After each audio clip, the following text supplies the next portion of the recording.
بسم اللہ الرحمن الرحیم الحمد للہ رب العالمین والعاقبۃ للمتقین والصلاة والسلام علی سید الانبیاء والمرسلین قال اللہ تعالی فی القرآن المجید بسم اللہ الرحمن الرحیم ان الصلاة تنہی عن الفحشاء والمنکر صدق اللہ العظیم رب اشرح لی صدری ویسر لی امری واحلل عقدۃ من لسانی یفقہوا قولی ان اللہ وملائکتہ یصلون علی النبی یا ایہا الذین آمنوا صلوا علیہ وسلموا تسلیما۔ مل کے پڑھیے صلاۃ وسلام علیک یا رسول اللہ وعلی آلک واصحابک یا سیدی یا حبیب اللہ صلاۃ والسلام علیک یا سیدی یا رحمۃ للعالمین وعلی آلک واصحابک یا سیدی یا خاتم النبیین۔ اللہ کی دی ہوئی توفیق سے اور اللہ کے دیے ہوئے خاص کرم میں سے آئیے دین سیکھیے کورس کے مبارک دروس کا سلسلہ تیزی سے جاری ہے اور رمضان المبارک بھی آج 5ویں دن میں داخل ہو چکا ہے۔ بہت تیزی سے یہ لمحے ہم سے جدا ہو رہے ہیں۔ آقا دو جہاں صلی اللہ علیہ وسلم کا یہ ارشاد فرمانا کہ اللہ جس کی بھلائی کا ارادہ کرتا ہے اسے دین کی سمجھ عطا فرماتا ہے، اس حدیث کو پیش نظر رکھتے ہوئے یہ عظیم کورس ڈیزائن کیا گیا، شروع کیا گیا۔ اس کا بنیادی مقصد یہی ہے کہ جس حد تک ہو سکے حضور کی اس حدیث کو سمجھا جائے اور اس حدیث پہ عمل کرنے کی کوشش کی جائے کہ اللہ جس کی بھلائی کا ارادہ کرتا ہے، یعنی اللہ نے چاہ لیا، اللہ کا یہ مطمع نظر ہوا کہ فلاں شخص کو اب ہم نے بھلائی دینی ہے، بہتر کرنا ہے اس کی زندگی کو، دنیا میں بھی، آخرت میں بھی، قبر میں بھی، لوگوں میں بھی، دوستوں میں بھی، عزیزوں میں بھی، گھر میں بھی، باہر بھی، جہاں بھی ہے ہم نے اسے بہتر کرنا ہے۔ اللہ نے ارادہ کیا، اللہ نے اس کا پلان کر لیا، منصوبہ بنا لیا کہ فلاں شخص کو اے فرشتوں میں نے اب بہتر کر دینا ہے۔ تو وہ کیسے کرتا ہے؟ تو حضور نے اس کا راز اس حدیث میں دیا ہے۔ ارشاد فرمایا کہ اللہ اسے دین کی سمجھ عطا فرما دیتا ہے، اسے دین کی سمجھ آنا شروع ہو جاتی ہے، وہ دین کے معاملات کو جاننا شروع کر دیتا ہے۔ اب اس حدیث میں ایک بات کر کے تو ہماری جو گفتگو ہے نماز کے حوالے سے میں اس پہ آتا ہوں۔ اس حدیث کے اندر ایک بہت لطیف بات ہے، وہ یہ ہے کہ جب انسان خود اپنی بھلائی کا سوچے اور یہ سوچے کہ میں خود بڑا بنوں، خود بھلائی میری ہونی چاہیے، تو وہ کتنے منصوبے اپنے لیے بناتا ہے اور کتنی اپنی پلاننگ کرتا ہے، کوشش کرتا ہے کہ میری بھلائی ہو، مثلا میرا گھر اچھا بن جائے، میری تعلیم اچھی ہو جائے، میں کوئی ڈگری لے لوں، میں کوئی کاروبار شروع کر لوں، میں کوئی دکان شروع کر لوں، میں کسی اچھی جگہ شادی کر لوں، میرے بچے باہر چلے جائیں، اندر آ جائیں، کچھ بھی، مطلب وہ اس طرح کی پلاننگز کرتا ہے اپنی بھلائی کے لیے۔ لیکن وہ یہ نہیں پوچھتا کہ جس نے مجھے پیدا کیا، جس نے مجھے بنایا، جو میرا خالق ہے، وہ میری بھلائی کیسے چاہتا ہے۔ دیکھو کیسی عجیب بات ہے، جس نے مجھے بنایا ہے وہ میری بھلائی کیسے چاہتا ہے۔ تو وہ کیسے چاہتا ہے میرے نبی نے بتا دیا، فرمایا وہ یہ چاہتا ہے کہ تم اس کا دین سمجھ لو۔ تو ہم کیسے بھولے ہوئے لوگ ہیں، کیسے ہم بھولے بھالے بھی ہیں، بھولے ہوئے بھی ہیں۔ بھولے بھالے بنتے ہیں کہ اس کو پیدا کرنے والا وہ چاہ رہا ہے کہ تم دین سمجھو، دین کی طرف آؤ، دین کے معاملات کو جانو، دین کے معاملات کے اوپر تمہاری گہری نظر ہونی چاہیے۔ اب اس حدیث میں حضور یہ بھی اشارہ فرما رہے ہیں کہ جتنا بڑا دین کا کوئی عالم اتنی بڑی اللہ کی طرف سے بلائی. جتنا چھوٹا عالم اتنی چھوٹی بھلائی. تمہیں صرف وضو کی حد تک دین آتا ہے تو اللہ نے تیرا بس اتنا ہی بھلا کیا. تجھے صرف غسل کی حد تک دین آتا ہے تو بس اتنا ہی تیرا بھلا ہو. تجھے علم ہو گیا حضور کی چند شانوں کا تو بڑی بات ہے، اتنا ہی اللہ نے بھلا کر دیا. اور اگر تمہیں اللہ نے دین کی ہمہ جہت برکتیں دیں، دین کے ہمہ جہت پہلو کا تمہیں اندازہ اور فضل اور کرم تمہیں ملنا شروع ہو گیا تو سمجھ لو کہ اللہ نے ہر طرف سے بھلائی کا ارادہ تمہارے لیے فرمایا. تو اس راز کو نہ سمجھنا چاہیے، اس کو اچھی طرح پلے باندھنا چاہیے کہ میرے رب نے میری بھلائی کا ارادہ کیا ہے. اور میں آپ سب کو اس میں کوئی شک نہیں مبارک پیش کرتا ہوں کہ آپ سب کی بھلائی کا ارادہ اللہ نے کیا ہے. جو یہاں آ کے بیٹھا ہوا ہے، چاہے اسے کچھ پلے پڑتا ہے نہیں پڑتا، کوئی تھوڑا سمجھ آتی ہے کوئی نہیں آتی ہے، کوئی بات ذہن میں گئی ہے نہیں گئی ہے، پر اللہ نے ارادہ کر لیا تیری بھلائی کا. تجھے بلا لیا اس دین کی مجلس میں، تجھے بلا لیا وہاں جہاں دین کی بات ہو رہی تھی.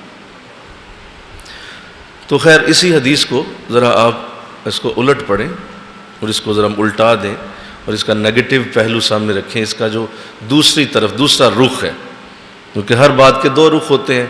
تو اس بات کا بھی اگر آپ دوسرا رخ نکالیں تو اللہ جس کو تباہ کرنا چاہے، جس کی بھلائی نہ کرنا چاہے کہ یہ کوئی پلا نہ ہو جائے، یہ کوئی بہتری نہیں ہونی چاہیے، اس کے زندگی میں کوئی شے بہتر نہ آئے، تو اللہ کیا کرتا ہے؟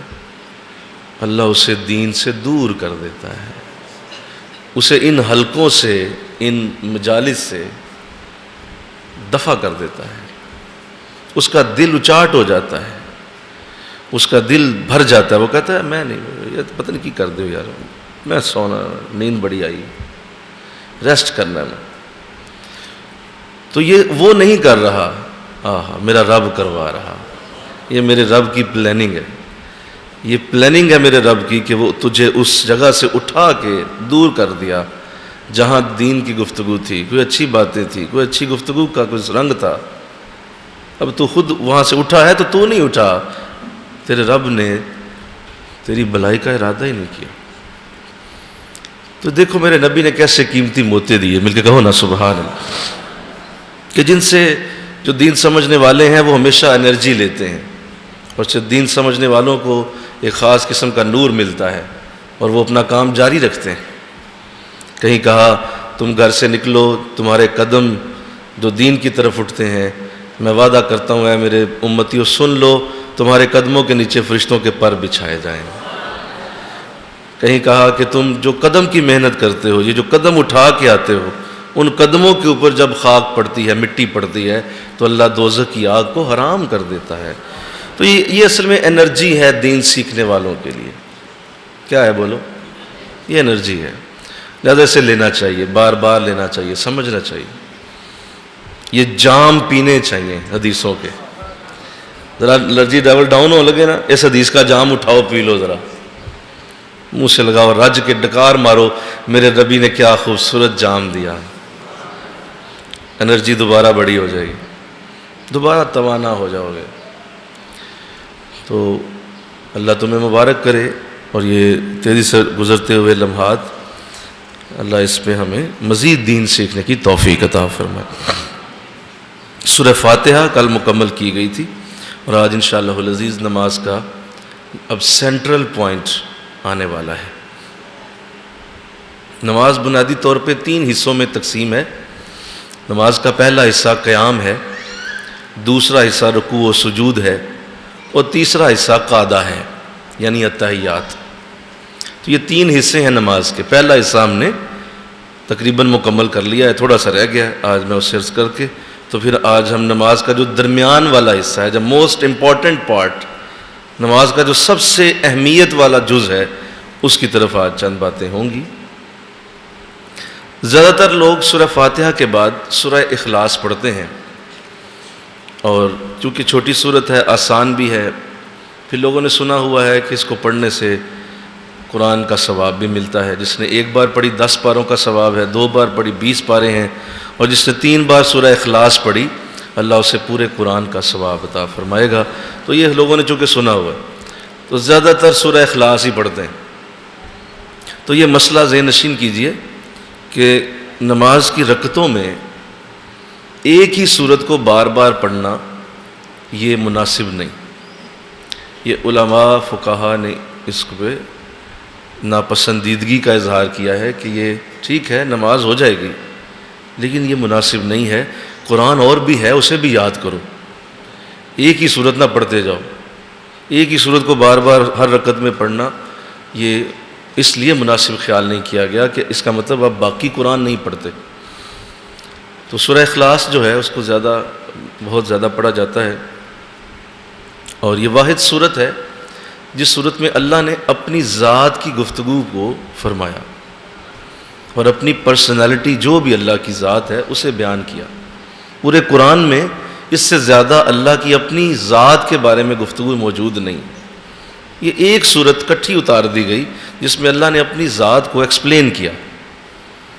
کیوں نازل ہوئی؟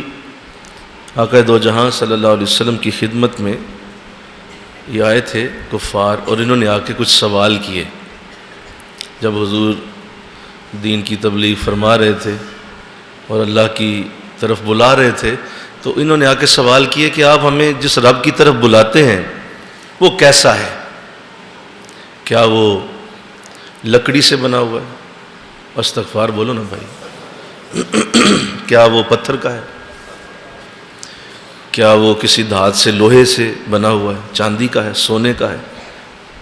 چونکہ ان کی نظر میں جو خدا ہوتے تھے وہ ایک مجسم شکل میں ہوتے تھے, وہ ایک باقاعدہ ایک بنی ہوئی چیز ہوتی تھی. تو وہ اسی بارے میں خیال کرتے ہوئے انہوں نے یہ سوال کیے کہ آپ اپنے خدا کا بتائیں وہ کیسا ہے, کس طرح کی شکل ہے اس کی, تاکہ پھر ہم سوچیں کہ ہم اسے مانیں یا نہ مانیں. تو آقا دو جہاں صلی اللہ علیہ وسلم نے اس کے جواب میں خاموشی اختیار فرمائی. آپ نے کوئی جواب نہیں دیا, آپ نے خاموش ہو گئے, آپ جواب نہیں دیا, جہاں تک کہ خود اللہ نے اس سورہ مبارکہ کا نزول فرمایا اور اس میں وہ جواب دے دیے گئے کہ اگر تم میری ذات کو پوچھتے ہو تو میرے نبی سے نہ پوچھو, آؤ میں تمہیں بتاتا ہوں میں کون ہوں, میری طرف آ جاؤ, میں تمہیں اپنی ذات کے بارے میں خبر دیتا ہوں. تو میں اس بات پہ اللہ کا شکر ادا کر رہا تھا جب میں اس کو پڑھ رہا تھا کہ چلو تھے تو کافر ہی, لیکن آ کے سوال کیے تو بلا مارا ہو گیا. بولو نا بھائی, بلا بولو. ہمارا ہو گیا جنہیں اللہ سے محبت ہے, جنہیں اللہ سے پیار ہے, انہیں اور علم آیا اللہ کا. کیونکہ شاید اللہ اس صورت کو نہ اتارتا کہ اگر وہ سوال آ کے نہ کرتے تو اللہ نہ اتارتا. اللہ کو ضرورت کوئی نہیں تھی اپنی ذات کو اس طرح سے بیان کرنے کی, لیکن انہوں نے پوچھا تو اللہ نے پھر اس میرے نبی کی اس عظیم شان کا اظہار کیا کہ سوال حضور سے ہوتے تھے, جواب خدا دیتا تھا. سوال حضور سے ہوتے ہیں, جواب خدا دیتا ہے. یہ کتنی بڑی شان ہے میرے رسول کی. تو فرمایا نبی آپ چپ رہ جائیے, میں بتاتا ہوں میں کون ہوں. اور کمال یہ کیا کہ سورت کا آغاز جو ہے وہ قل سے کیا. یہ قل کا لفظ بہت بڑا میرے نبی کے ماتھے کا جھومر ہے, یہ چمکتا ہوا ستارہ ہے جو میرے نبی پہ چمک رہا ہے. قل, اے نبی آپ فرمائیے, آپ بتا دیجئے انہیں. مولا تو خود ہی بات کر لے, آپ نے خود اتاری ہے تو هو اللہ احد سے شروع کر. یہ قل کیوں لگایا؟ کہا اس لیے قل لگایا کہ اگر میں کہتا اور خود بتاتا اور اگر یہ نہ مانتے تو عذاب تھا, لیکن درمیان میں اپنے نبی کو رحمت للعالمین کی حیثیت سے ڈالا ہے, درمیان میں حضور کو ڈال دیا ہے کہ میرے اس عذاب سے بچ جائیں گے. کیونکہ اگر میں نے اپنی ذات کو اس طرح بیان کر دیا ہے اور اگر انہوں نے آگے سے انکار کر دیا تو میں تو 1 منٹ 1 سیکنڈ صبر نہیں کروں گا, پھر تو صبر کوئی نہیں, پھر اسی وقت عذاب ہے کہ اتنا بڑا تمہیں میں نے اپنی ذات کا تعارف دیا اور تم پھر بھی مجھے نہیں مانتے. تو اے نبی اس لیے تجھے درمیان میں ڈالا کہ پتہ نہیں کیا جواب دیں گے, تو لہذا چھوڑو اس بات کو. یہ کیا کہتے ہیں, آپ کو کہہ رہا ہوں آپ فرمائیے کہ میں کون ہوں. کیا کہا؟ هو اللہ احد, وہ اللہ ایک ہے، ایک ہے، اپنی ذات میں ایک ہے، وہ دو نہیں ہیں، وہ بولیے سارے بولو، وہ تین نہیں ہیں، وہ چار نہیں ہیں، وہ پانچ نہیں ہیں، وہ چھ نہیں ہیں، جس طرح ہندوؤں کے 1,00,000 ہیں۔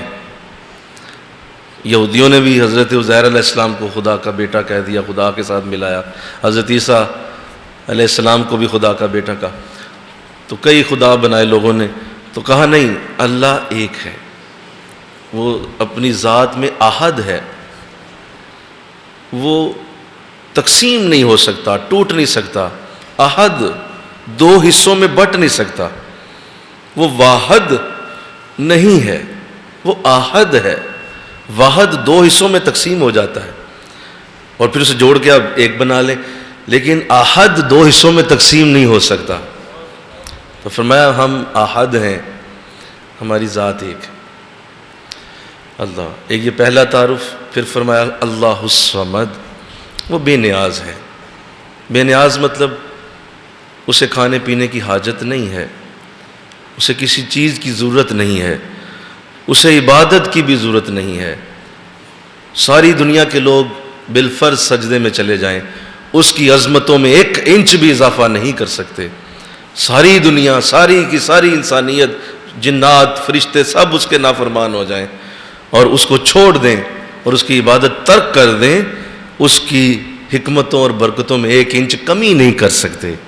وہ بے نیاز ہے اپنی مخلوق سے، کوئی اسے مانے نہ مانے، کوئی اس کا کلمہ پڑھے نہ پڑھے، کوئی اس کے لیے کوئی قربانی دے نہ دے، اسے کسی شے کی حاجت، بولو سارے بولو، اسے کسی شے کی حاجت نہیں ہے، یہ بے نیازی ہے، یہ اس کی بہت بڑی صفت ہے، اسے اپنی یہ صفت بڑی پسند ہے اور اپنی اس صفت کا وہ بہت بڑا اظہار بھی کرتا ہے۔ اور اسی بے نیازی کے اوپر سنو، اسی بے نیازی کو، چونکہ جتنے اللہ کے خاص الخاص نبیوں کے معاملات ہیں، حضور علیہ السلام سے لے کر دیگر نبی جو اللہ کے بڑے قرب میں ہیں، وہ چونکہ اللہ کی اس خوبی کو جانتے ہیں کہ وہ صمد ہے، لہذا اس لیے قیامت کے دن نبیوں کے اوپر بھی پریشانی کے اظہار ہوں گے، نبی بھی چہرے پہ پریشانی لے آئیں گے کہ پتہ نہیں کیا ہوگا، اس لیے کہ وہ ذات صمد ہے، وہ جس کو چاہے اٹھائے دوزخ میں ڈال دے، کوئی اس کے آگے پر نہیں مار سکتا، وہ جسے چاہے اٹھائے جنت میں لے دے، یہ بے نیازی ہے اس کی۔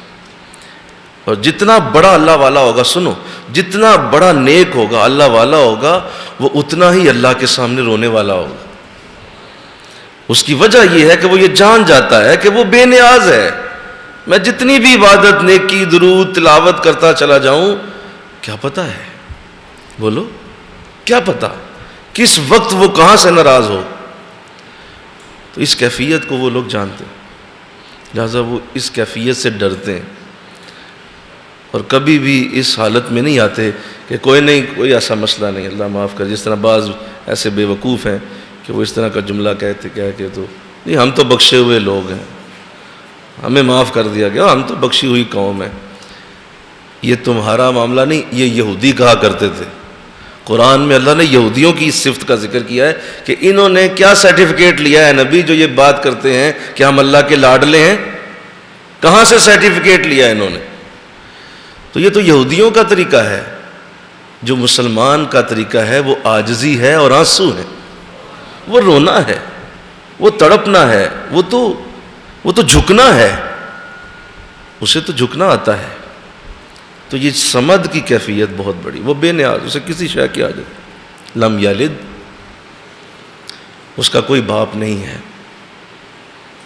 اور وہ کسی سے جنا نہیں گیا، کیونکہ اگر ایسا سوچ بھی لیا جائے کہ اللہ کسی سے جنا گیا، یعنی وہ پہلے نہیں تھا اور اب آیا، پہلے موجود نہیں تھا اب وہ آ گیا، تو اس کا مطلب یہ ہوا کہ کسی شے سے وہ نکلا، کسی شے سے وہ برآمد ہوا۔ تو جس نے یہ سوچا کہ اس کی کوئی ایسی کیفیت ہے کہ وہ پہلے نہیں تھا اب وہ ہے، تو اس کا مطلب یہ ہوا کہ وہ جس نے پیدا کیا وہ تو پھر اللہ سے بڑا ہو گیا نا، بولو بھائی، وہ تو پھر بڑا ہو گیا نا، کیونکہ وہ جس سے نکلا ہے وہ بڑا ہے۔ تو یہ اللہ کی ذات کے لیے سوچنا حرام ہو گیا، اللہ ایسا نہیں ہے.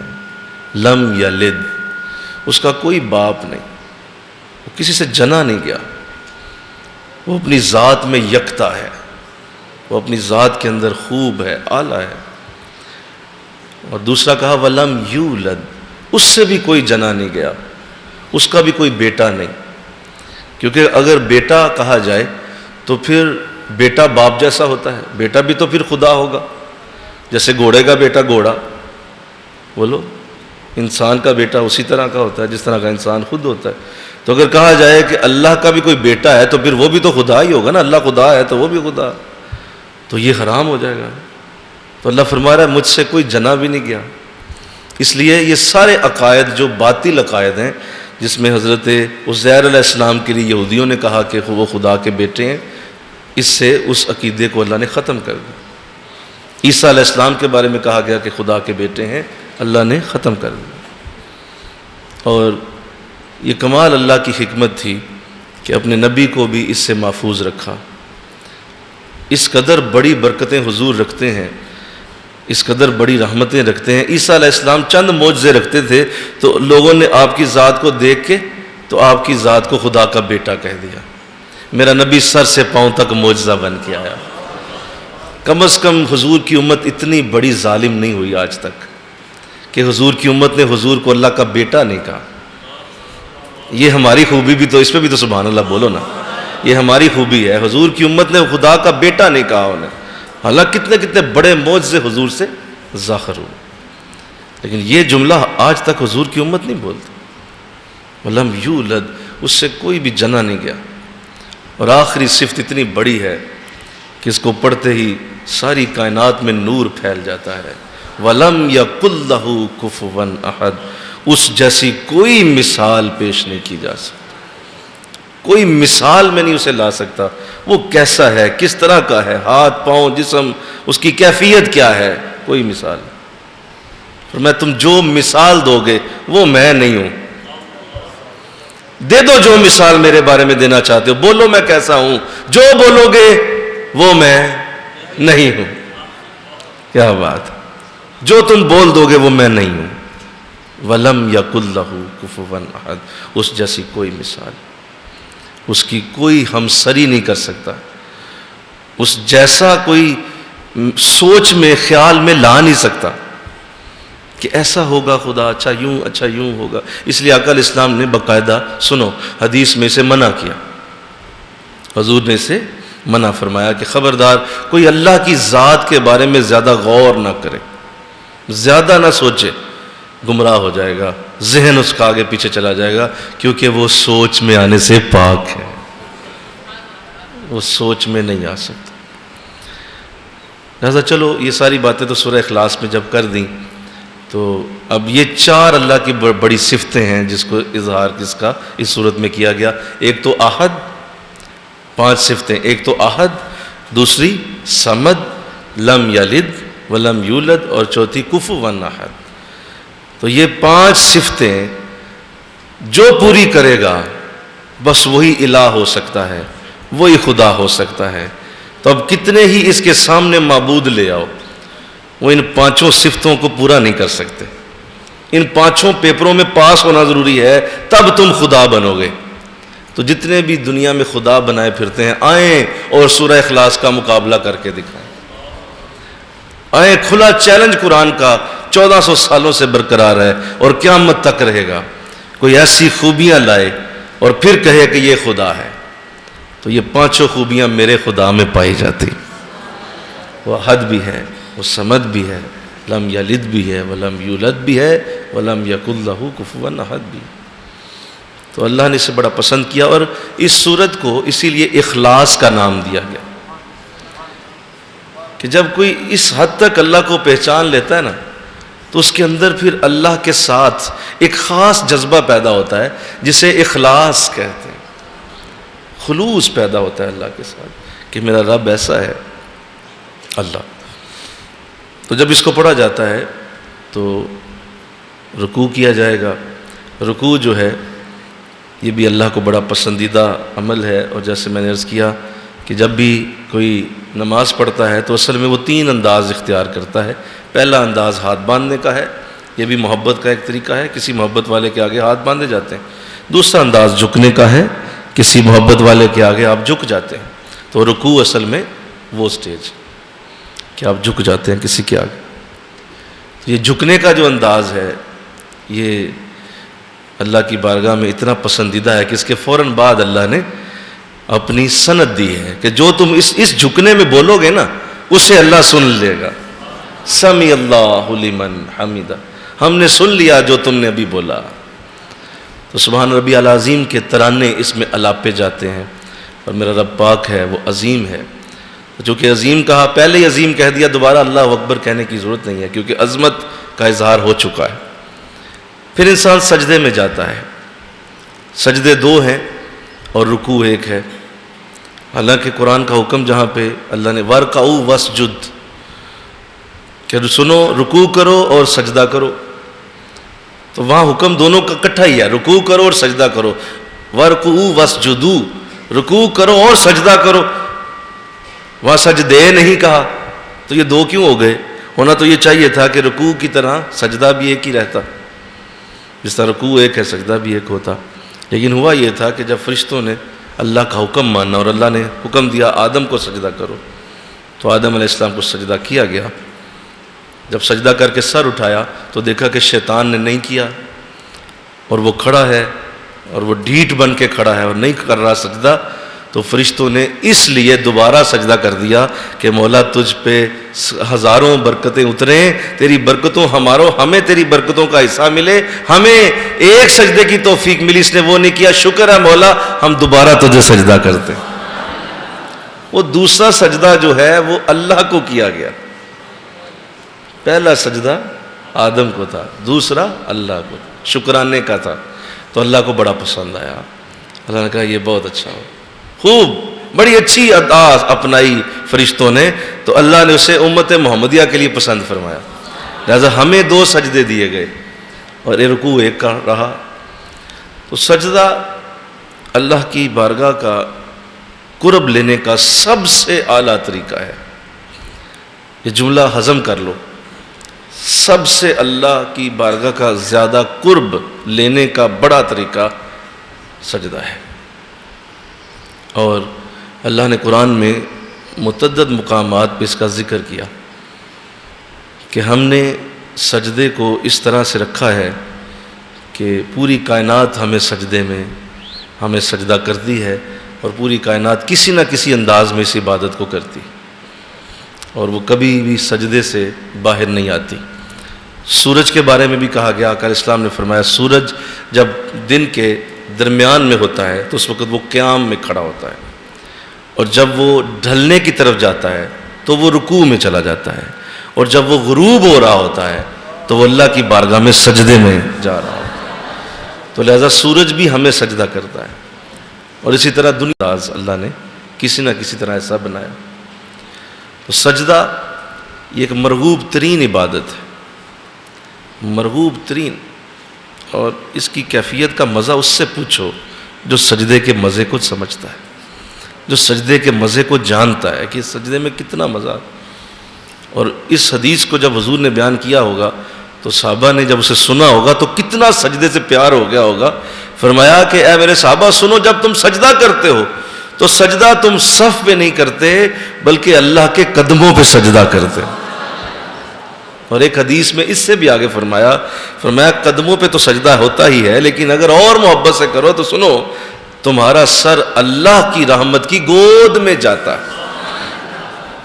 اب جو یہ سوچ کے سجدہ کر رہا ہے کہ اس کا سر اللہ کی رحمت کی گود میں جا رہا ہے، تو بتاؤ اس کو دل چاہے گا سجدے سے اٹھنے کو؟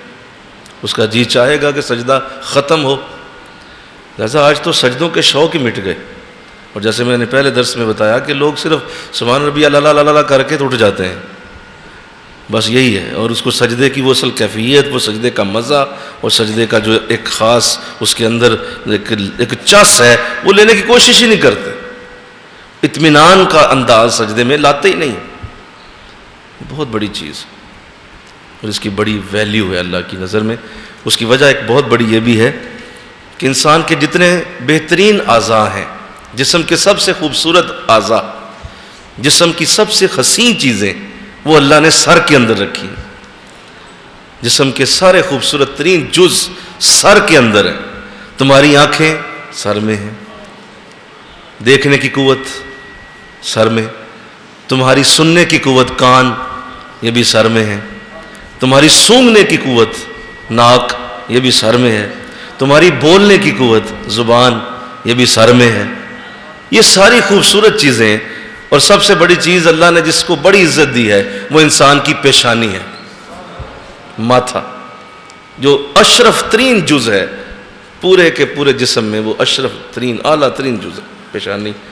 تو اللہ اس لیے اسے پسند کرتا ہے کہ اللہ کے سامنے انسان اپنی ساری اعلیٰ فیکلٹیز کو، جو اللہ نے سب سے اچھی خوبیاں دی ہیں بندے کو، وہ ساری زمین پہ رکھ دیتا ہے. مولا یہ پڑی ہیں میری آنکھیں، یہ پڑے ہیں میرے کان، یہ ہے میری ناک، اور یہ ہے میری پیشانی، اور یہ ہے میری زبان. یہ ساری مولا جتنی تو نے مجھے اعلیٰ چیزیں دی تھی، دیکھ تیرے قدموں میں ڈھیر کر دی. تو بس اس پہ خدا خوش ہوتا ہے. اللہ کہتا ہے کمال ہو گیا. لوگ اسی کی خاطر، ناک کی خاطر تو لوگ قتل کر دیتے ہیں، اور اپنے ماتھے کو جھکاتے نہیں کسی کے آگے کہ میرا سر نہ جھک جائے، اور آنکھوں کو استعمال کرتے ہیں کہاں کہاں پر. یہ ساری چیزیں اس کے سامنے جب زمین پہ آتی ہیں تو اللہ فرماتا ہے اب تو جتنا جھک رہا ہے میری بارگاہ میں تو اتنا ہی بلند ہو جائے گا. جتنا جھکے گا وہاں سے بلندی آئے گی. یہ عجیب معاملہ ہے. اللہ کی بارگاہ کا اصول عجیب ہے. جتنا جھکو گے اتنا بڑے ہو جاؤ گے. جتنا اللہ کی بارگاہ میں عاجزی کرو گے اتنا تمہارے لیے اللہ کی بارگاہ رحمتیں کرم کھول دے گی. تو سجدے میں ایک تو یہ بھی انداز ہے. پھر سجدہ جو ہے یہ شیطان کے لیے بڑی سخت تکلیف کا موقع ہوتا ہے، کیونکہ یہ اس نے نہیں کیا تھا. بولیے، یہ اس نے نہیں کیا تھا. اور انسان جب کرتا ہے تو بس اسی پہ سے تکلیف ہے، اس پہ سے بڑی تکلیف ہوتی ہے، کیونکہ اسی سجدے کی وجہ سے یہ آج تک اس دربار سے اس کو خبیث کہہ کے اور اس کو مردود کہہ کے اور اس کو نکال دیا گیا تھا. کیوں؟ اس نے ایک سجدہ نہیں کیا. تو جب انسان سجدہ کرتا ہے تو یہ بڑا روتا ہے اور اللہ بڑا خوش ہوتا ہے، کیونکہ اسی سجدے پہ لڑائی ہوئی. یاد رکھیں نا ذرا، بولیے، اسی سجدے پہ معاملہ خراب ہوا اور شیطان کو نکال دیا گیا.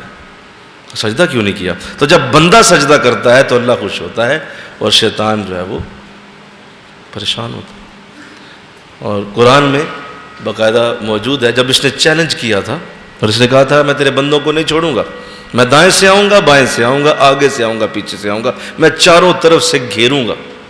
تیرے کسی بندے کو کسی جگہ سے بھی گمراہ کرنا ممکن ہوا میں نہیں چھوڑوں گا. ہر طرف سے آؤں گا، چاروں طرف سے، آگے پیچھے دائیں بائیں سے آ کے گمراہ کروں گا. تو جب یہ کہا تو آقا علیہ السلام نے فرمایا ظالم دو راستے بھول گیا، ایک نیچے کا ایک اوپر کا. دائیں بائیں آگے پیچھے کی بات کر گیا، نیچے اور اوپر کی بات نہیں کی. نیچے کا رستہ ہے سجدہ اور اوپر کا رستہ ہے دعا. تو یہ دونوں ہی قبول ہو جاتے ہیں. اللہ ان دونوں رستوں سے اپنے بندے کو اپنے قریب کر لیتا. سجدہ کرو. حضور اسلام کا طریقہ مبارک تھا کہ جب بھی آپ کو کوئی بری خبر ملتی اور آپ کو کوئی ایسی خبر ملتی جس میں کوئی ایسی آزمائش یا تکلیف کی بات ہوتی، آپ فوراً مسجد نبوی میں جا کے سجدے میں چلے جاتے. سجدے میں اللہ اکبر کہنے کی بھی ضرورت ہے، سیدھا سجدے میں. یہ حضور کا طریقہ ہے. کیا کرو ایسے، فوراً اللہ کی بارگاہ سے مدد آئے گی. کئی بار میں نے اس بات کو آزمایا. فوراً دیر نہ لگاؤ، وضو کی بھی ضرورت کوئی نہیں، سیدھا سجدہ کر دو جا کے، کیونکہ فوراً اللہ کی بارگاہ کا دروازہ کھل جائے گا اور تیری برکت و رحمت، وہ تیری آزمائش جس وجہ سے تو پریشان ہے، اللہ اسے حل کرنے کی طرف جائے. میرے ایک ساتھی ہیں، بڑی پرانی بات ان کی یاد آئی. وہ فرمایا کرتے تھے کہ جب سے مجھے حضرت صاحب نے سجدے کے بارے میں بتایا، یار میں تو سچی بات ہے جب بھی کوئی ایسی خبر ملتی، پریشانی، دکھ تکلیف کا کوئی ایسا معاملہ، آزمائش، تو میں جناب کنڈی بند کر لیتا ہوں، مصلی بھی کوئی نہیں. کہتے میں سر سجدے میں رکھتا ہوں اور اس وقت تک میں سر نہیں اٹھاتا جب تک اس کا حل اللہ میرے دل میں نہیں ڈال دیتا. یہ بڑا اچھا جملہ لگا، آج تک مجھے یاد ہے، بڑا پرانے کئی سالوں پہلے یہ جملہ ان سے سنا تھا کہ میں اس وقت تک سجدے سے سر نہیں اٹھاتا۔ ہماری قوم سجدے سے بھاگی ہوئی قوم، ان کے چہرے بتاتے ہیں یہ سجدے کی محبت نہیں رکھتے۔ اور لمبا سجدہ کرنا آج تو کہاں نظر ہی نہیں آتا کوئی، کہ لمبے سجدے کرنے والے جوان ہوں، لمبے سجدے کرنے والے لوگ۔ اور بعض بزرگ تو ایسے بھی ہیں کہ وہ سبحان ربی الاعلیٰ کو 21 مرتبہ پڑھتے ہیں تاکہ لمبا سجدہ ہو، 21 مرتبہ سبحان ربی الاعلیٰ کو پڑھا جائے اور اس کا مزہ لیا جائے۔ اس سجدے کو اللہ نے حضور علیہ السلام کی بارگاہ کی، جو میں ایک برکت آپ کے سامنے رکھنے لگا ہوں، غزوہ بدر، غزوہ بدر جب ہوا تو اس میں حضور نے امت کو ایک بہت بڑا سبق دیا ہے۔ دھیان کرو میری طرف، سوچو ذرا اس بات کو۔ غزوہ بدر میں بہت بڑا سبق ہے۔ حضور تشریف لے آتے ہیں، 1000 کا لشکر کفار کا سامنے ہے، 313 حضور کے ساتھ۔ کسی کے پاس جو ہے تلوار ہے نہیں ہے، کسی کے پاؤں میں جوتا بھی کوئی نہیں ہے، کسی کے ہاتھ میں ڈنڈا ہے، لکڑی ہے، جو میسر ہے صحابہ لے کے آ گئے۔ اب حضور علیہ السلام نے جب انہیں کھڑا کیا نا ان کے سامنے، تو آقا علیہ السلام نے ایک نظر اپنے صحابہ پہ ڈالی اور ایک نظر کفار کے لشکر پہ ڈالی۔ ادھر جو ہے وہ گھوڑے، ادھر تلواریں، زرہیں، خنجر، ادھر نیزے، بالے، اور ادھر صحابہ کا حال جب حضور نے دیکھا تو آقا علیہ السلام جو ہے اپنے خیمہ مبارک میں تشریف لیا اور آپ نے سر سجدے میں رکھ دیا، سجدے میں چلے گئے۔ حضرت ابوبکر صدیق رضی اللہ تعالیٰ عنہ فرماتے ہیں کہ میں نے دیکھا کہ حضور سجدے میں رونے لگے، اس حالت کو دیکھے کہ مولا میں جن کو لے کے آیا ہوں یہ پہلی بار کفر کا اور اسلام کا مار کا سجنے لگا ہے، دیکھ تیرے بندوں کی حالت کیا ہے، تیرے بندوں کا اس وقت حال کیا ہے، اور ادھر دیکھ جو کفر والے ہیں وہ کتنے اس وقت بڑے اور کتنے اس وقت جو ہے طاقتور بن کے آئے، میرے بندوں کا حال دیکھ۔ تو حضور روئے، اتنا روئے کہ حضرت ابوبکر فرماتے ہیں میں نے دیکھا کہ حضور کی داڑھی شریف سے آنسو بہہ بہہ کر تو بدر کی ریت میں جذب ہو رہے۔ حضور بڑا روئے اور آپ نے اس سجدے میں کچھ دعائیں کی، اس سجدے میں کچھ دعائیں کی۔ سنو وہ دعائیں کیا تھی، اللہ توفیق دے۔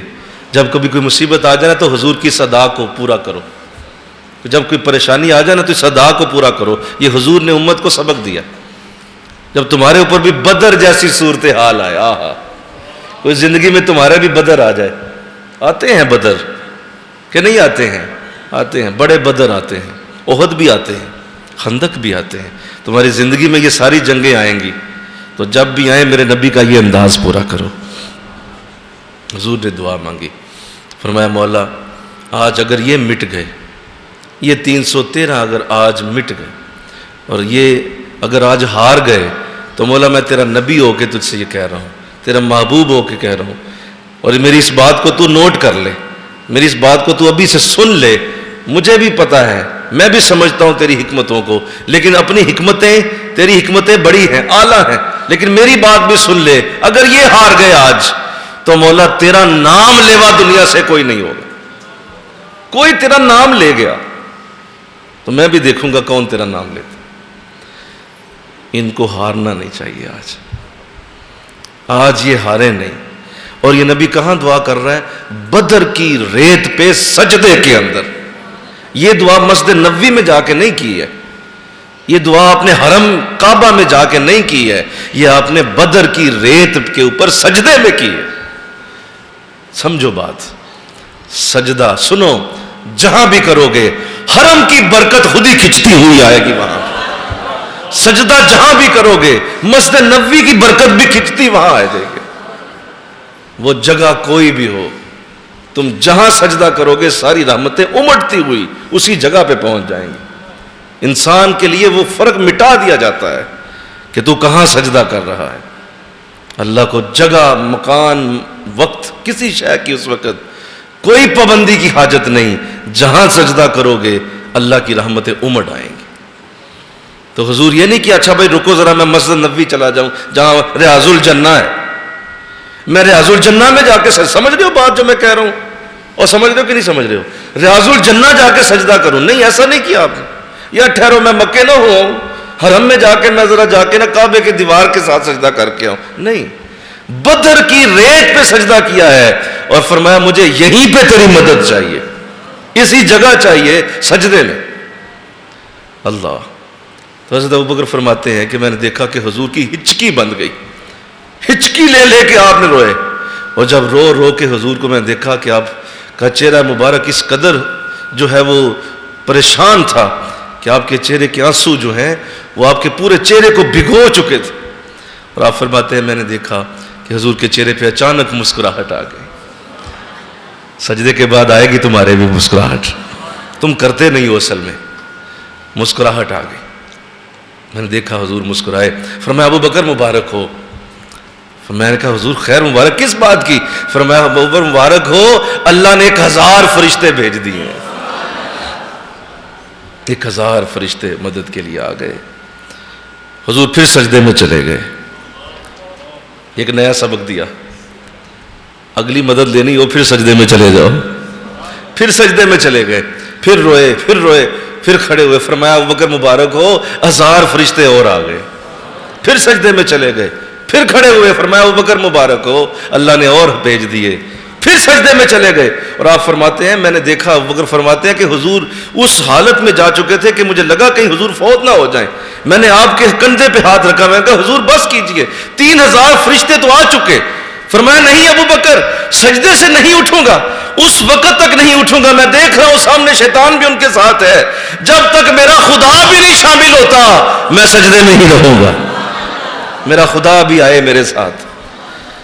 پھر سر اٹھایا اور مسکرائے. فرمایا ابو بکر مبارک ہو، اب خدا بھی ہمارے ساتھ اس جنگ میں شامل ہو گیا. اور سنو سنو حضور کیا کہہ رہے ہیں، تمہارا خدا بھی تمہارے ساتھ ہو جائے گا اگر سجدہ کرو. مانگو، سجدے میں مانگو، کچھ کرو سجدہ. جو میں سر بسجدہ ہوا کبھی تو زمین سے آنے لگی صدا. ہمارا حال یہ ہے، علامہ نے کہا جو میں سر بسجدہ ہوا کبھی تو زمین سے آنے لگی صدا. تیرا دل تو ہے صنم آشنا، تجھے کیا ملے گا نماز میں. تیرے دل کے اندر بت پڑے ہوئے ہیں، ان بتوں سے کوئی فرق نہیں پڑنا جتنا مرضی سجدہ کر لو. تو وہ سجدہ ہمیں چاہیے جو علامہ نے کہا تھا، 1000 سجدے سے دیتا ہے آدمی کو نجات. یا اللہ ہمیں ایسا سجدہ دے دے، آمین کہو. اگر تم نے سجدہ صحیح اللہ کو کر دیا تو کبھی بھی لوگوں کے آگے سجدہ تمہیں نہیں کرنا پڑے گا. یہ ذلیل ہونا، خوار ہونا، جگہ جگہ مانگت بن کے پھرتے رہنا، فلاں کی ٹوپی پکڑ کے کسی پہ ڈال دی، اس کی ٹوپی اس پہ ڈال دی، یہ ذلت و خواری کی زندگی اس لیے ہے کہ تو ایک در کا نہیں ہے. اگر تو اس در کا ہو جائے تو اللہ کسی کے آگے تجھے نہ جھکنے دے. یہ ہو ہی نہیں سکتا. وہ جس کو اپنا بنا لیتا ہے، جس کو اپنے سجدے کی توفیق دے دیتا ہے، جس کا وہ ہو جاتا ہے، اس کو کسی جگہ کیوں جھکنے دے گا وہ. تو لوگ اپنی زندگی میں جہاں تمہیں اس طرح کی چیزیں نظر آئیں اور لوگوں کے اندر ایسی عادات نظر آئیں، سمجھ لو کہ اللہ کا بھاگا ہوا ہے، سجدوں سے، سجدوں کا چور ہے، وہ بھاگا ہوا ہے اللہ سے. اور میں بھی ساتھیوں کو نوٹ کرتا رہتا ہوں، بار بار نوٹ کرتا ہوں، ان کی زندگی کو دیکھتا رہتا ہوں. بیچارے ابھی تک اس بات کو سمجھ ہی نہیں سکے. اور بس اسی طرح کوشش تو بڑی کی جاتی ہے کہ اس کی بات صرف یہی نہ ہو کہ میں منہ سے کہہ رہا ہوں، عمل بھی ان کو کر کے دکھایا جاتا ہے کہ یار کرو ایسے، سجدے کرو، سجدے کرو. میرے ایک ساتھی اللہ انہیں سلامت رکھے، ان کے ساتھ ایک بہت بڑا مسئلہ بنا. سمجھ لیں کہ انجانے میں قتل ہو گیا ان کے ہاتھوں سے. انجانے میں مطلب وہ ان کی نیت نہیں تھی ایسی، لیکن بس وہ حادثہ ہی ایسا پیش آیا کہ قتل ہو گیا. تو کہتے ہیں مجھے پولیس والے تھانے لے گئے. تو مجھے چونکہ یہ سبق یاد تھا، حضرت کا سبق، تو کہتے ہیں مجھے یاد تھا. تو میں نے ان سے کہا یار مجھے صرف اتنا بتاؤ یہاں مسجد کہاں ہے، کیونکہ یہ جگہ مناسب نہیں ہے، کمرے یہ والے، تو مسجد ادھر ہے کوئی؟ تو انہوں نے کہا جی ہے، تھانے میں ہی ہے، لیکن آپ کو باہر نہیں جانے دیں گے کیونکہ آپ پہ تو قتل کا چارج ہے. تو انہوں نے کہا چلو میرے ساتھ کو 2 سپاہی بھیج دو، بس تھانے کے اندر ہی جانا ہے. میں نے کہا کون سا باہر جانا ہے؟ وہ کہتے ٹھیک ہے. وہ 2 7 سپاہی بھیج دیے. کہتے ہیں میں مسجد چلا گیا, وضو کوئی نہیں, میں نے جوتا اتارا, میں نے جا کے سیدھا سر سجدے میں رکھ دیا. اور میں نے صرف اتنا کہا, مولا تو جانتا ہے کہ یہ قتل میں نے نہیں کیا. لیکن ان سب نے دیکھا ہے اور ان سب کے سامنے ہوا ہے, اور یہ سارے سمجھ رہے ہیں کہ میں نے کیا ہے, لیکن صرف تیری ذات جانتی ہے کہ یہ میں نے نہیں کیا. تو مولا مجھ پہ رحم کر. فرماتے ہیں بس اللہ نے, مجھے سمجھ نہیں آئی کیا ہوا, بس کس طرح مجھے وہاں سے نکالا میرے رب نے کہ وہ سارا چارج ختم ہو گیا, صلح بھی ہو گئی, اور جن کا بچہ فوت ہوا تھا وہ بھی راضی ہو گئے, اور بڑی محبت سے شام کو میں اپنے گھر بیٹھا ہوا تھا. جگہ جگہ ذلیل ہوں گے, جگہ جگہ جا کے کوت خانے میں بیٹھیں گے اور ناک رگڑیں گے. اس سے بہتر نہیں اللہ کے سامنے ناک رگڑ لو, اس سے بہتر نہیں سجدے میں چلے جاؤ. تمہیں یقین نہیں ہے سجدے پہ؟ یہ ایسی چیز ہے, سنو ایک بات کرنے لگا ہوں, یہ ایسی چیز ہے جس میں کوئی شے کہنا شرط نہیں, نہ کچھ بولو, صرف سر سجدے میں ہی رکھ دو. یہ بھی اللہ کو بڑا پسند ہے, نہ بولو کچھ بھی, سر سجدے میں رکھ دو کہ مولا یہ میرا معاملہ. آزما کے دیکھ لینا, آزمائش شرط ہے. اور یہ نماز کا پیک پوائنٹ ہے, یہاں سے اب نماز ڈکلائن ہوگی, اب نیچے جائے گی, اور اب آپ یوم یقوم الحساب تک جانے والے ہیں. تو اب نماز کا یہاں سے اتراؤ شروع ہوگا. آپ کو پیک تک پہنچایا رب نے سجدے کے اندر. اس سجدے نے تمہیں اونچا کر دیا. لہذا جوانوں سجدے کیا کرو, انشاءاللہ بولو بھائی, سجدے کیا کرو یار, سجدے کیا کرو, لمبے سجدے کی عادت بناؤ. کوئی پیچھے تمہارے کوئی معاملہ خراب نہیں ہو, لمبا سجدہ کرو, کچھ نہیں ہوگا یار, کوئی مسئلہ نہیں, کوئی تیری ٹرین لیٹ نہیں ہوگی, سجدہ لمبا کرو. اعلیٰ حضرت امام احمد رضا, آخری بات رحمۃ اللہ تعالیٰ علیہ, آپ سفر پہ تشریف لے جا رہے تھے, تو آپ کی عادت کریمہ تھی کہ آپ سفر کی نماز میں اس بات کا خیال رکھتے تھے کہ نماز کے وقت ضرور نماز پڑھی جائے. تو آپ نے ہمیشہ اس کی آپ نے کوشش کی تھی کہ آپ نماز کو جانے نہیں دیتے تھے, اور کہیں پہ رک کے باقاعدہ مسجد میں نماز پڑھتے تھے. ایسے ہی ہوا, ٹرین رک گئی تو آپ اترے, ساتھ آپ کے جو محبت والے تھے سارے پہنچے, وضو کیا گیا, نماز شروع ہو گئی. اور آپ کی عادت کریمہ یہ تھی کہ آپ بڑی آہستہ نماز پڑھتے تھے. مجھے کہا سبحان اللہ, بہت آہستہ, بڑے سکون سے پڑھتے تھے, بڑے آرام سے, اطمینان سے, کوئی شاید. تو خیر انگریز کا دور تھا, تو جو ہے ٹائم ہو گیا ٹرین کا, اس نے وسل دے دی. آپ ابھی پڑھ رہے ہیں, نماز جاری ہے. تو وسل دی تو ظاہر ہے وہ کب کسی کا انتظار کرتے ہیں, تو ڈرائیور نے ٹرین چلا دی, اس نے گیئر ڈال دیا, جو بھی ٹرین کا سسٹم تھا اس نے چلایا. اب ٹرین آگے نہیں جا رہی. وہ بڑا پریشان کہ یہ معاملہ کیا ہوا, اچھے بلی پیچھے سے آئی ہے. تو پھر جو ہے وہ اس نے سارا سسٹم چیک کیا, دیکھا ادھر ادھر, کوئی شاید خراب نظر نہ آئی. اس نے کہا شاید مجھ سے غلطی ہوئی. اس نے پھر بٹن آف کر کے دوبارہ آن کر کے دوبارہ چلائی, ٹرین آگے پھر نہیں گئی. تو خیر اس کی نظر جو ہے ان پہ پڑ گئی, اور وہ مسلمان ڈرائیور تھا, اس نے دیکھ لیا حضرت کو, تو مسکرانے لگا کہ اسے سمجھ آ گئی کہ بات کیا ہے. تو وہ اس کا جو چیف ڈرائیور تھا وہ کوئی انگریز تھا, وہ آ گیا, اسے کہا کیا کر رہے ہو, وقت گزر گیا, 10 منٹ اوپر ہو گئے, لیٹ کر دیا تم نے, کیا مسئلہ؟ کہا ٹرین چل نہیں رہی, آگے نہیں جا رہی. کہا یہ کیسے ہو سکتا ہے, لاؤ پیچھے ہٹو میں چیک کروں. کہتے اس نے چلائی, ٹرین پھر آگے نہ جائے. اس نے بیک گیئر لگایا تو ٹرین پیچھے چلی گئی, لیکن آگے نہیں جا رہی. تو اس نے کہا دیکھیں بات یہ ہے, آپ نہ چلائیں اسے, یہ نہیں چلنی. کہا کیوں؟ کہا وہ دیکھیں بزرگ باہر نماز پڑھ رہے ہیں, وہ جب تک نماز پوری نہ ہونی اس نے آگے نہیں جانا. اس نے کہا یہ ہو ہی نہیں سکتا. اس نے سارے گیئر شیر سے, خیر اسے جب دوبارہ لگایا پھر نہیں گئی. اسے یقین آ گیا کہ یہ کچھ اور ہی معاملہ ہے. خیر حضرت نے تسلی سے نماز پڑھی, سلام پھرا, دعا مانگی. دعا بھی آپ نے کو 5-10 منٹ کی اچھی طرح آرام دعا کر کے. تو آپ ٹرین میں جب آئے تو وہ ڈرائیور جو تھا انگریز, وہ جا کے ملا. اس نے کہا جی, اس سے بڑا اچھا جملہ بولا, میں اصل میں وہ جملہ آپ کو سنانا چاہتا ہوں. اس نے کہا پہلے میں نے صرف اسلام سنا تھا, آج میں نے اسلام دیکھا ہے, آج میں نے اسلام دیکھ لیا ہے. پہلے کلمہ پڑھائیں ذرا, مسلمان تو کریں, اس کے بعد میں پوچھوں گا کہ یہ ٹرین آپ نے کیسے روک لی تھی. وہ مسلمان کیا تو پھر جب اسے بتایا کہ بیٹا جب میں نماز پڑھ رہا تھا تو میں نے وصل سن لی تھی، میں نے صرف اتنا کہا مولا ٹھیک ہے پھر تیری مرضی ہے صرف میں نے اتنا کہا مولا تیری مرضی، پھر جاتی ہے تو جائے، پھر ٹھیک ہے تیرا بندہ ہوں، ٹھیک ہے کوئی اور پکڑ لیں گے۔ تو جواب آیا نہیں آپ جب تک پوری نہیں کریں گے کہیں نہیں جائے گی ٹرین تو ہم نے روک دیا۔ تو تمہاری ٹرین بھی رک جائے گی، پریشان نہ ہو، آرام سے پڑھو، لمبا سجدہ کرو، اپنے سجدوں میں لمبائی لاؤ، دیکھنا اس کی برکت، تمہاری زندگی میں برکت پیدا ہو جائے گی۔ جو کام 6 گھنٹے میں ہوگا وہ 6 منٹ میں نہ ہو جائے تو کہنا، جہاں تم 2 گھنٹے قطار میں لگ کے ذلیل ہونا چاہتے ہو، اللہ 2 منٹ میں تمہیں کسی دروازے سے اندر پہنچا نہ دے تو کہہ دینا۔ ایسا ہوتا ہے۔ اللہ اس کی برکت ہم سب کو عطا کرے، اور اللہ سجدے کی اصل قوت ہمیں نصیب فرمائے۔